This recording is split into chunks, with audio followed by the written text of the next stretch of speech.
प्रत्येक महिलेला आवडतं सुंदर दिसायला आणि त्याच सौंदर्याला खुलवते ती म्हणजे एक सुंदर साडी। म्हणूनच कवठे मंकाळमध्ये महांकाली कलेक्शन यांनी सुरू केलेला आहे भव्य असा साडी महोत्सव 2026।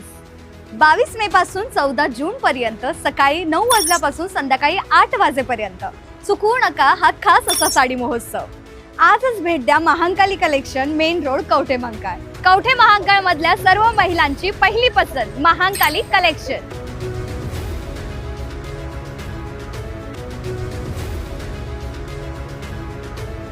कवठे महांकाळ किंवा जत तालुक्यात विमानतळ करण्यासाठी प्रयत्न करणार प्रथम प्राधान्य कवठे महांकाळ तालुक्यालाच देणार।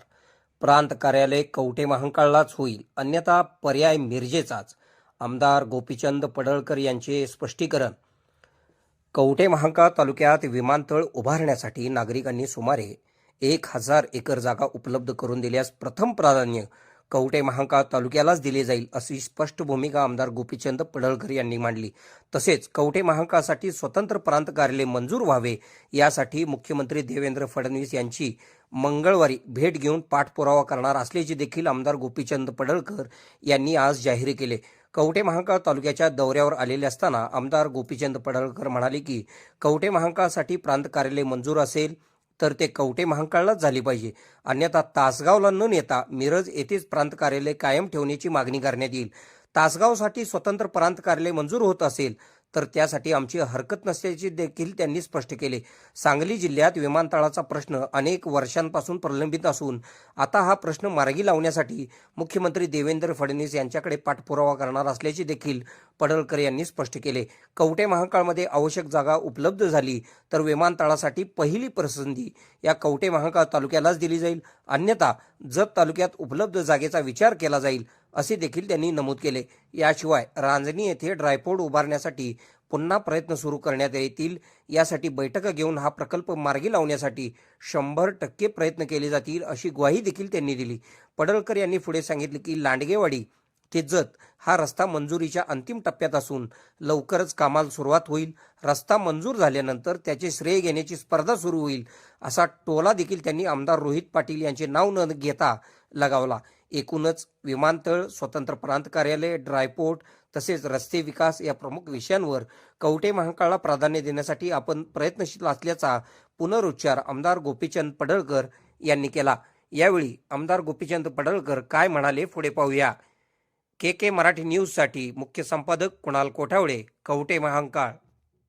जिल्ह्यामध्ये परिस्थिती अशी आहे, कवठे महांकाळ, जत, आटपाडी, खानापूर असे गट पडले जिल्ह्यामध्ये।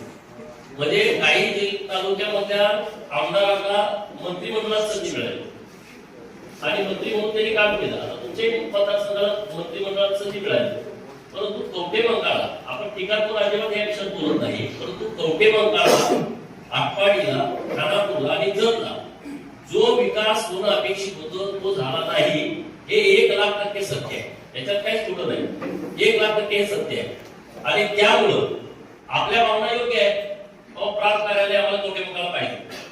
मला वाटतं की जत आरटीओ कार्यालय पाहिजे। आम्ही माननीय मुख्यमंत्री महोदयाला भेटलो, विधानसभेत शब्द दिला होता, विशेष बाब म्हणून माननीय मुख्यमंत्री महोदयाने आरटीओ कार्यालय जतला दिलं। आता त्याचं काम पण चालू झालंय।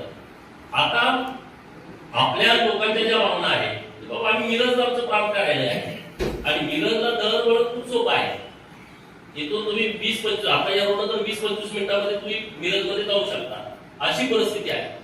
असं असताना कवठे महांकाळ तासगावला जोडलं म्हणजे मोठा अन्याय होण्यासारखं आहे। आणि ह्या ज्या तुमच्या भावना आहेत त्या भावनेच्या सोबत मी आहे, सम्राट बाबा आहे आणि मंगळवारी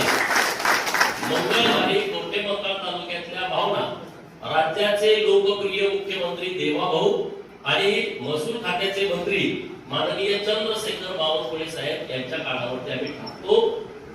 कवठे महांकाळची मान्यता असेल तर कवठे महांकाळला तुम्ही द्या, नसेल तर तासगावला देण्याबद्दल कवठे महांकाळच्या लोकांची हरकत नाही, परंतु आमचं मिरज आहे तसंच ठेवा। मी त्यांना खासगी बोललो, तुम्हाला जर चालतंय का? तुम्ही नाही चालत, मग मी बसलो लगेच तुम्हाला जोडून दिलं असतं। तर ते म्हणले की मिरजला आम्हाला असू द्या, नसेल तर आमचं कवठे महांकाळ करा। तर काही चिंता करू नका, कवठे महांकाळवरती अन्याय होऊ देणार नाही, आम्ही तुमच्या सोबत काम करणार आहोत। नंबर 1 नंबर 2 मी परवा एक सदाभाऊ खोत आणि मी सांगलीत सभा घेतली होती आणि मी त्यामध्ये अत्यंत व्यवस्थितपणे बोललोय की सांगलीला एअरपोर्ट नाही. कोल्हापूरला झालं, सोलापूरला झालं, पुण्याला आहे, सातारचं कराडला आहे, पलीकडे सगळीकडे आहे. नव्यानं 14-15 एअरपोर्ट झालेले आहे. परंतु सांगली जिल्ह्याचं एअरपोर्ट व्हायला तयार नाही. जागेचा वाद आहे, जागा एमआयडीसीची आहे, जागा कमी आहे, जागेच्या बाजूने कोणी घरं बांधली असा मी पेपरला वाचतो. मी त्या विषयात नाही. आणि म्हणून आपली मागणी अशी आहे, जर कमलापूरच्या जागेमध्ये एअरपोर्ट होणार नसेल तर मग आम्हाला कवठे मंकाळ जर आम्ही जागा उपलब्ध करून देऊ शकतो, आम्हाला ते द्या. कारण आता हायवे कवठे मंकाळकरांना माझी विनंती आहे की तुमच्या इथं जर 1000-2000 एकर जागा असेल, लोकांची सहमती असेल, तर तुम्ही तशा पद्धतीचा एक रिपोर्ट तयार करा. दिलीप बाबू, उदयजी, तुम्ही रिपोर्ट तयार करा. आपण हे काही थेट बोलत नाही. सांगलीत होणार नसेल तर झालं पाहिजे. आता सांगली तर वीस बरोबर ना, तुम्हाला कोल्हापूर जवळ आहे, तुम्हाला काय अर्थ त्याची अडचण नाही. ईश्वरपूर हायवे तर कोल्हापूर जवळ आहे आणि त्यामुळे आता हायवे चांगला झालाय. तर जर कवठे मंकाळला जागा असेल तर पहिला प्रेफरन्स हा कवठे मंकाळला. जर तुमच्याकडे जागा नसेल तर जरला जागा आहे. आपल्या चर्चा उपयोग झाली पाहिजे. जागा आहे, गिरडीचं डोंगर मोठा आहे. हायवेच्या कडेला या परिसरात ती जागा ते लिटिगेशन मधली जागा आहे. तुम्ही जागा काय करा, हा असं कुठलं तरी एखादा स्पॉट काढा आणि आपण त्याच्या पद्धतीची मागणी करू ना. मागणी करायला काय हरकत नाही. आपण ती मागणी केलीच पाहिजे. कुठेही काय असेल, जर हायवेच्या कडेला असेल तर लोकांना येणं जाणं सोपं आहे. हायवेच्या जवळ पण कुठं असेल तर तुम्ही शोध घ्या. शेतकऱ्यांची मिळाली तर शेतकऱ्यांची, सरकारची असेल तर सरकारची.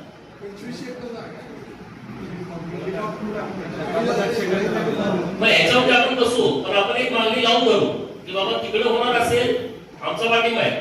सांगली जिल्हा आपला सगळ्यांचा आहे. सांगलीत झालं आमचं दुमत नाही.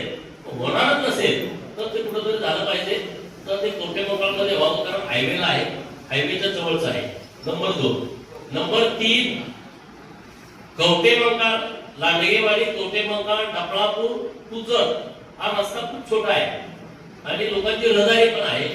आणि म्हणून माननीय नितीनजी गडकरी साहेबांच्याकडे विनंती करून हा रस्ता आता पुढच्या 1-2 महिन्यामध्ये मंजूर होतोय आणि हा मोठा रस्ता होतोय.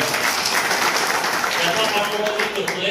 त्यामुळे आता जर डफळापूर कोकळे मार्गे, अनपूर मार्गे जो आपण कवठे मंकाळला येतोय आणि लांडगेवाडीला जॉईन होतोय, तर हा रस्ता अंतिम टप्प्यात मंजुरीचा आहे. याचं टेंडर लवकर निघेल अशा परिस्थितीमध्ये आहे.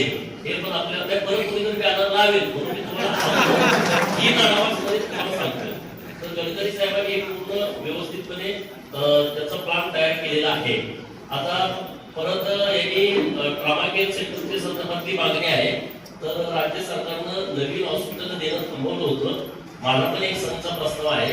तर त्याच्याबरोबर आता आम्ही माननीय मुख्यमंत्री महोदयांकडे विनंती करणार आहे की हायवेच्या कडचं गाव आहे, ऍक्सिडेंटचे प्रमाण खूप आहे, तर इथे एक चांगलं सेंटर व्हावं यासाठीचा प्रयत्न आपण नक्की करूया. ड्रायपोर्टच्या संदर्भामध्ये मागं संदीपजी तिकडे आम्ही नितेश राणे साहेबांच्या सोबत बैठक केली होती आणि तो विषय होणंच गरजेचं आहे. त्याशिवाय कवठे मंकाळ जतची आर्थिक परिस्थिती बदलू शकत नाही, ही गोष्ट एकदम पक्की आहे. आणि म्हणून त्यासाठी जे काय करावं लागतंय ते आपण सगळ्यांनी बसून केलं पाहिजे. तर ते मेंढी फार्मची जागा किती आहे, आणखी किती आहे, चर्चा करू. त्याचा कोणी गैरसमज करण्याची आवश्यकता नाही. मेंढी फार्मसाठी लागणारी जागा ठेवू, बाकीच्या जागेमध्ये ड्रायपोर्ट करता येते का? ग्रामपंचायतीची जागा आहे, तर तशा पद्धतीचं ड्रायपोर्ट झाल्याशिवाय आपल्याकडे कुठलाही उद्योग येणार नाही, कुठलीही एमआयडीसी येणार नाही. कारण काय आहे, जोपर्यंत वाहतुकीच्या सुविधा होत नाही तोपर्यंत कुठलाच उद्योग आपल्याला येऊ शकत नाही. आणि मग त्याच्या संदर्भात पाठपुरावा आपण मोठ्या पद्धतीनं मोठ्या ताकदीनं करूया. आरेवाडीच्या देवस्थानचा 160 कोटी रुपयाचा आराखडा तयार केलेला आहे. तो आता राज्य सरकारला पाठवलेला आहे. तर आमचा तिथं प्रयत्न आहे की तो कसा मंजूर होईल आणि त्या परिसराचं डेव्हलपमेंट कसं होईल असा एक आमचा प्रयत्न आहे. तुम्हाला निधीच्या बाबतीत त्यांनी सांगितलं 4 कोटी रुपयाचा निधी मिळाला होता. आता सम्राट बाबा इथं आलेले आहेत. माझ्या विनंती करून कवठे मंकाळला जास्तीचा निधी कसा मिळेल अशा पद्धतीचा आपण सगळे प्रयत्न करू एवढंच या निमित्तानं बोलतो. आणि SIRच्या बाबत तुम्ही खूप सिरियस व्हा. कारण परत वेळ तुमच्याकडे येईल. खुश खबर, मूळव्याधीचे आधुनिक उपचार आता आपल्या कवठेमहांकाळ शहरामध्ये उपलब्ध. सुविधा, आधुनिक लेझर मशीन, दुर्बिणीतून तपासणी, ऍडमिटची गरज नाही. पोट विकार, गुद्ध विकार यावर आयुर्वेदिक उपचार व सल्ला. मूळव्याधी, शर, भगंदर, पायलोनायडल, सायनस यावर लेसर व आयुर्वेदिक खात्रीशीर उपचार. हार्निया, अपेंडिक्स, कान, नाक, घसा व स्त्रीरोग चिकित्सा, गर्भाशय काढणे इत्यादी सुविधा आता आपल्या कवठेमहांकाळ शहरामध्ये डॉक्टर आलमगीर मुजावर यांच्या आशीर्वाद हॉस्पिटलमध्ये उपलब्ध. आमचा पत्ता दत्त मंदिर, जुना Agalgaon road, Kolekar petrol pump शेजारी, कवठेमहांकाळ.